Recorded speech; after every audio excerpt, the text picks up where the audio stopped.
ఈ రోజు నేను హను కలిసి కావ్య మీద ప్రాంక్ చేయబోతున్నాము. సో దానికోసం అయితే నేను కావ్య లిప్స్టిక్ యూజ్ చేస్తున్నాను. స్టార్ట్ చేద్దామా? కిసి పెట్టినానికి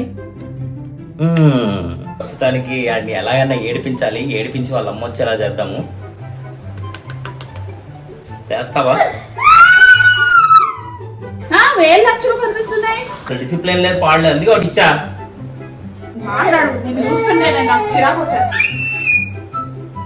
ఒకటి ఇచ్చారు అంతే చంప మీద. అసలు ఇచ్చే రైట్ ఎవడిచ్చాడు నీకు? నాకు ఒక రైట్ ఇచ్చేది, నాకు నేనే తీసుకుంటా రైట్స్. ఇప్పటి నుంచో డిసిప్లిన్ లో పెట్టకపోతే అసలు మామూలుగా ఉండదు. ఇంకా నేను ఒక స్ట్రిక్ట్ ఫాదర్. సైకోపాత్ అనిపిస్తున్నావు భరత్ నాకు. నువ్వు లిప్స్టిక్ పూసావు నువ్వు. అసలు నేను వాడిని అలా కొడతాను ఎలా అనుకున్నావు కావ్య? నువ్వు ఇట్లా తుడుస్తుంటే పోతుంది కదా, బ్రెయిన్ లేదు అసలు నీకు. టచ్ చేస్తే వాడికి నొప్పి వస్తుంది ఏమో, టచ్ చేయలేదు. నేను ఎప్పుడు